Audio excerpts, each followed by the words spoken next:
Երբ մենք հասկացանք, թե մեր նախնիները ժայռապատկերների միջոցով կարողացել ենք հասկանալ, թե ինչ մշակույթ են ունեցել, ինչ կենցաղով են ապրել, ճիշտ է։ Կցանկանենք ավելի շատ ուսումնասիրել այդ թեմաներ, մեր աչքերով տեսնենք այդ ժայռապատկերները։ Ինքերաշան իսկ կարող են ինքնան այդպիսի վայրեր, որտեղ կան ժայռապատկերներ։ Իհարկե կարող ենք, եթե Ընկեր Հակոբյանը դեմ չլինի մեզ հետ կազմակերպել, կարող ենք։ Բայց շատ հետաքրքիր կլինի։ Այո, որտեղ կտանեք մեզ էքսկուրսիա։ դե օրինակ Սյունիք։ Մենք կարող ենք գնալ Սյունիք, որովհետև ես գիտեմ, որ այնտեղ կան շատ ժայռապատկերներ։ Շատ լավ որ Ընկեր Հակոբյանի հետ կազմակերպենք եւ կգնանք մեր աչքով տեսնելու այդ հնագույն մշակույթը։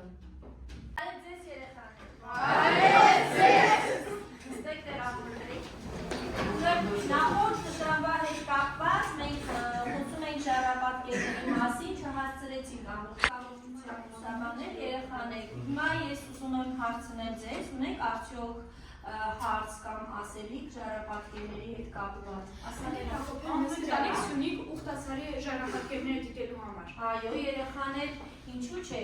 Իսկ ով է ասել ձեզ Ուխտասարի ժայռապատկերների մասին։ Ընկերաշունն ասեց, որ հետաքրքիր բացահայտումներ կանենք մեր նախնիների մասին։ Այո, երեխաներ, իրականում ժայռապատկերները դրանք կարծես թե պատկերասրահներ լինեն քարերի վրա, բաց երկնքի տակ, որովհետև հնում նույնպես եղել են շատ տեղացի մարդիկ, մեզանից հազարավոր, 10,000 տարիներ, գիտնականներ են եղել, որոնք գիտնական լինելուց բացի քրմական պաշտոն են զբաղեցրել, եղել են նկարիչներ, եղել են քարակող վարպետներ, որոնք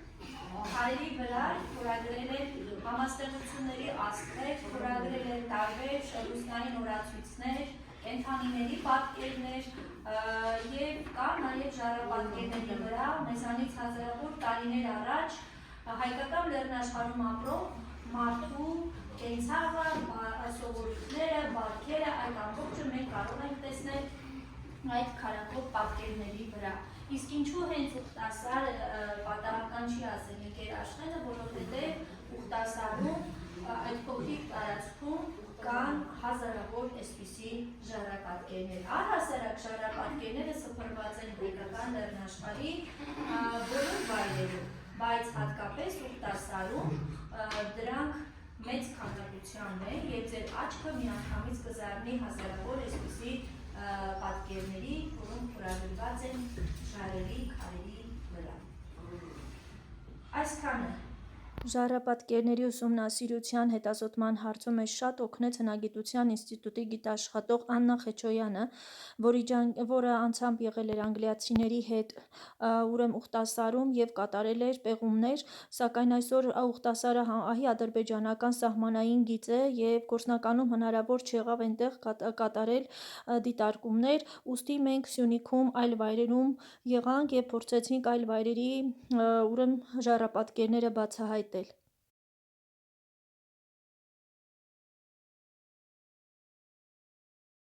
Հայաստանում առաջին հնագիտական ժայռապատկերների այսպես կարելի ասել հավաքածուն ունեցել է եւ ստեղծել է կամ ուսումնասիրել է Աշխարհաբեկ Քալաթարը։ Նա հիմնականում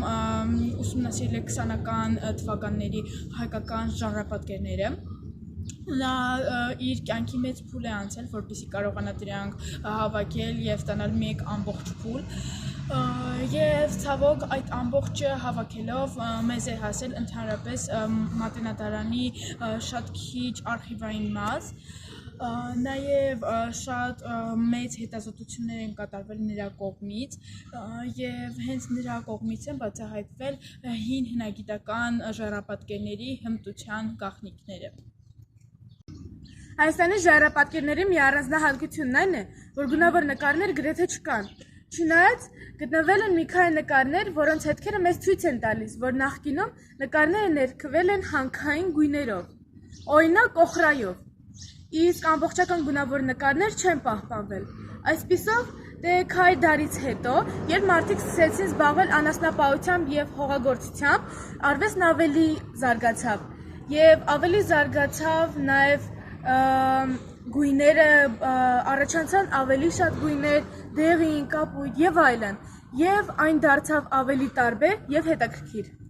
պատկանում մակերեսային փորագրամ ողջի տեսարում փորագրված ժայռապատկերների խմբակային տեսակները հասման են կատարելության։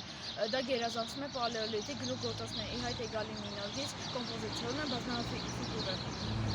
Հայաստանի ժայռապատկերների հայտնագործությունների վայրերը կարելի է դասել հին ժամանակաշրջանի նշանավոր հուշարձանների թվին։ Նրանց գտնվելու վայրերը ենթարկվել են որոշակի օրինաչափության։ Նրանք գրավում են հսկայական տարածքներ և ավելի հաճախ դիտվում են Արագածի բարձրադիր լանջերին կամ քարանձավներում, Եղամա լեռների ոչ խոր լեռնային լանջերին և Սյունած լեռներում։ Մամիդ քանի կտրելու են։ Ժայռապատկերը պատկերակ գաղափարակ իր արձանագրություններ են, ապա ինչպես կրթության ցանկացած ձևի արձանագրողը պետք է արձանագրեր իր լեզվի բառապաշարը։ Պատկերագրության մեջ գրի հնչյունական կազմակերպության հիմքում դրվում էր հնչյունական ռեբուսի սկզբունքը։ Վերացական հասկացության արտահայտող բառը հնչեցնելու համար պատկերում էին այդ բառին համահունչ անվանում ունեցող առարկայի պատկեր։ Եթե երկու բառ համանում են տվյալ լեզուն, ապա այդ համանունությունները միայն այդ լեզվի առանձնահատկությունն է և չի կրկնում միայն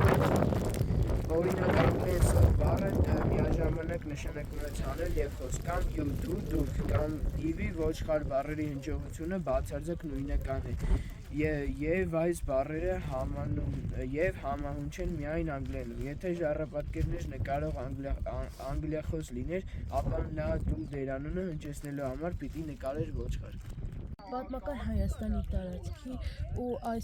տարածքի այսօր հայտնի և ծագումնաբանորեն ամենահին ու ամբողջական հնագիտական նյութը ժայռապատկերներն են։ Հայկական լեռնաշխարհի ժայռապատկերները իրենց ծավալով, պատառմատերիչ նկարների բազմաքանակությամբ և հյուզիների բազմազանությամբ չունեն իրենց նմանակը։ Միաժամանակ հայկական ժայռապատկերները որոշ առանձնահատկություններ են թույլ տալիս և մենք կարող ենք ենթադրել, որ հայկական ժայռապատկերները օգտագործվել են ինչպես գիր փոխանցելու և ծիսական և հոգևոր արարողություններ կատարելու համար։ Ցավոք սրտի այժմ հետազոտվել են հայկական ժայռապատկերներ և հին աշխարհի գրային համակարգային առնչությունները։ Նախնադարյան նկարիչը պատկերներ դրոշեց ցուցադրել և կենդանիների շարժումները։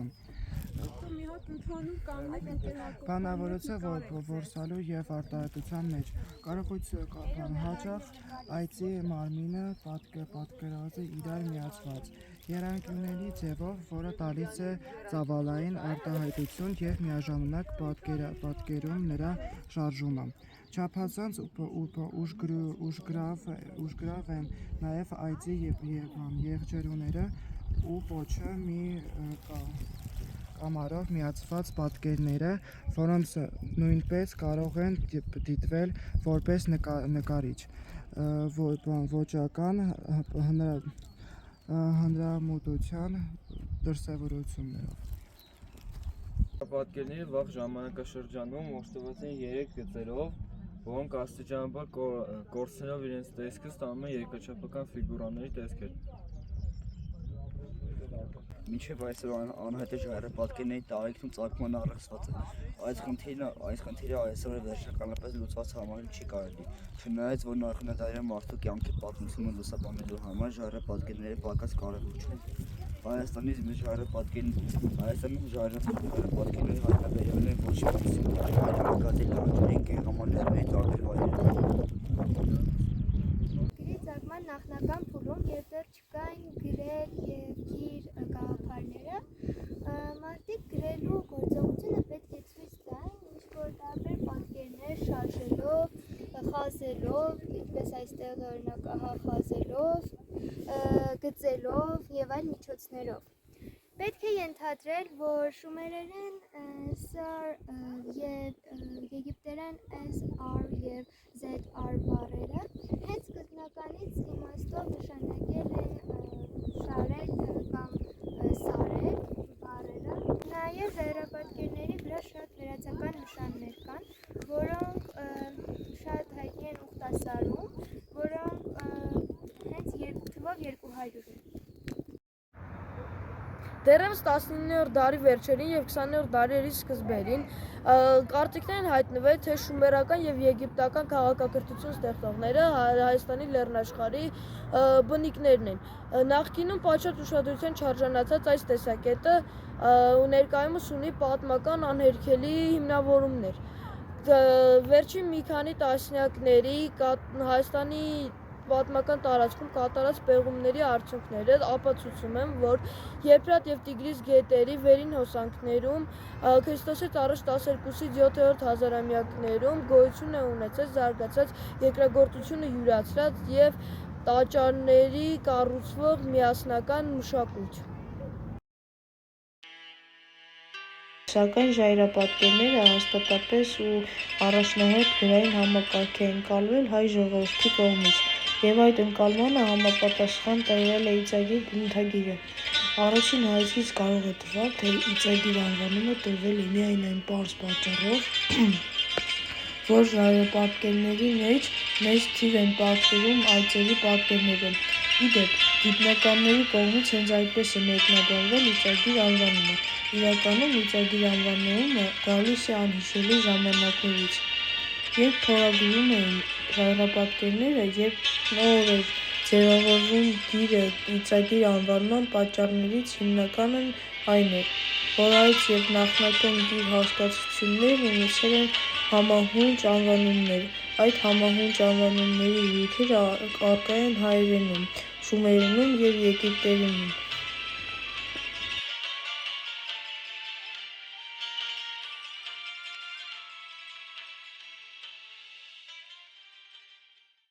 Հայաստանի ժայռապատկերների ուսումնասիրությունը առաջացրեց նաև համաշխարհային ժայռապատկերների հանդեպ մեծ հետաքրքրությունը։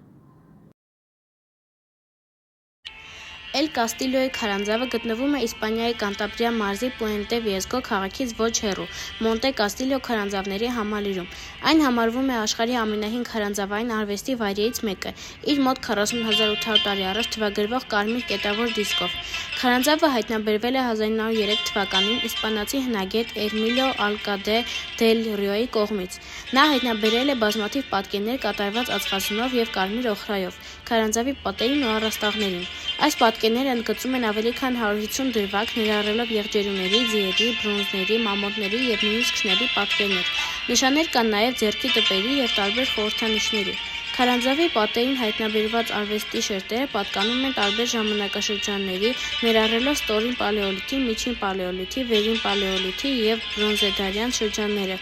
Ավելի քան 2500 պատկերներ ու նշաններ են հայտնաբերվել, ներառելով նկարներ, փորագրություններ եւ քանդակներ։ Այսպիսով Էլ Կաստիլիոյի քարանձավը համարվում է վերին պալեոլիթի կարևորագույն վայրերից մեկը։ Ալտամիրայի քարանձավը մի հնագույն քարանձավ է Իսպանիայում, որը հայտնի է պալեոլիթային ժայռապատկերներով։ Այն գտնվում է Սանտիլիանա դել Մար քաղաքից մոտ 2 կիլոմետր հեռավորության վրա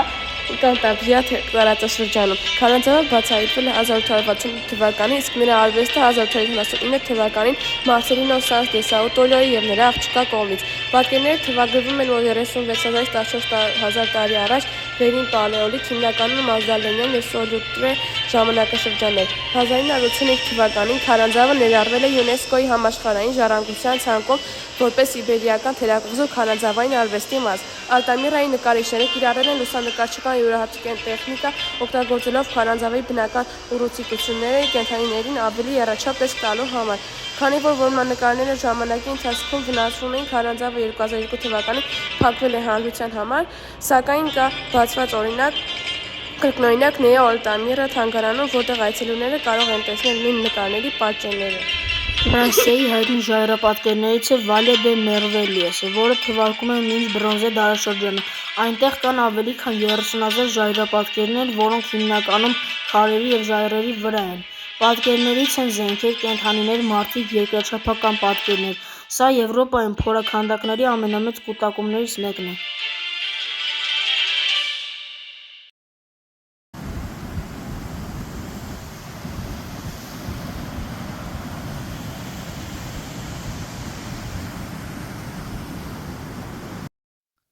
Այսպիսով, ժայռապատկերային թեմայի ուսումնասիրությունը մեզ զարմացնում է իր արդիական բացահայտումներով։ Ժառապատկերների թեման դարձել է ոգեշնչող որոշ ստեղծագործողների համար։ Ժամանակակից արվեստի թանգարանում երեխաները ծանոթացան Արա Սարգսյանի աշխատանքներին, հատկապես կարևոր էր նրանց համար 2006 թվականին հեղինակի կողմից ստեղծված արքետիպեր հավաքածու։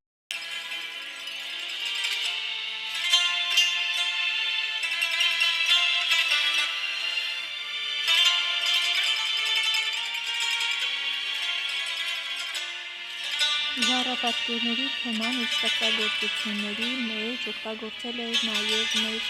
գիտող Թերեզա Գրիգորյանը, որը գորգագործության ասպարեզում ժառապատկերային հետաքրքիր տեսարաններ է պատկերել։